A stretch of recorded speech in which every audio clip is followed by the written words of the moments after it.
In today's video, we'll be taking a look at an unreleased Simpsons kart racing game for the original Xbox. With how loved Simpsons is, I feel like this game is very unknown to the masses, and that could also be the fault that the game has had so little coverage, so let's fix that. Being developed by Papyrus Design Group in late 2003, they designed a pitch demo for a Simpsons kart racing game in the same vein as Mario Kart. They delivered this short pitch to Vividian Universal, who never greenlit the project. This is probably because they were in the process of publishing another Simpsons title around that time, The Simpsons Hit and Run, which is fair enough. If you're wondering who Papyrus are, they definitely could have pulled this off, as they had a number of very well received racing games under their portfolio, like NASCAR Racing for example. The game was retooled from another failed racing game pitch for Crash Bandicoot, as you can see by this leftover splash screen. And the fact that two pitches they developed didn't get greenlit meant that the company was struggling with funds and would eventually close their doors in April of 2004, meaning this is likely to be the last project they worked on. Now let's probably focus on the game we have here. First things first is the loading times. For me, this game crashed a half a dozen times, loaded in 5 minutes, or for my first ever attempt, 2 hours. I'm not even kidding. The game features one map set in a wintry Springfield, or perhaps that's just nuclear fallout ash considering all the other power plant themed models.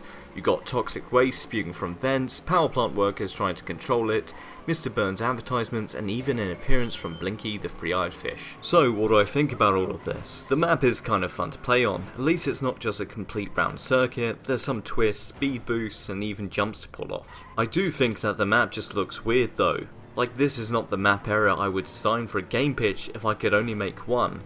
I'd want it to be more fundamentally Simpsons, I guess.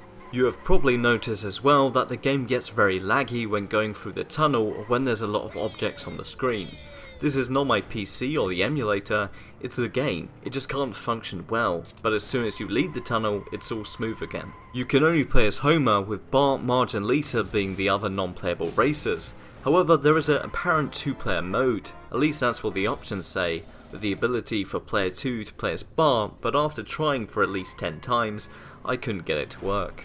And I haven't found any footage of this online anywhere, so maybe it wasn't ever properly implemented. However, if it does exist, I'll make a future video on it. The game has a very uncanny valley feel to it. When you start messing around and realise that the bots will slow down to a halt when you're not properly racing, and will speed up again when you get close.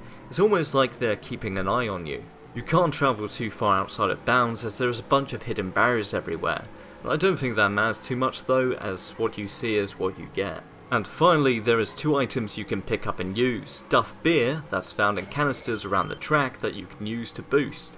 I'm assuming this probably wouldn't have gone down well if this item was kept in the final release, as you can play as Bart and Lisa drinking alcohol. I'm sure rating boards wouldn't like that.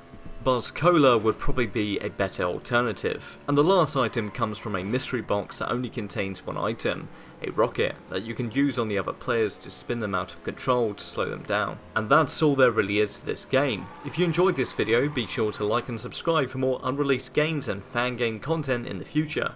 And I'll see you all next time.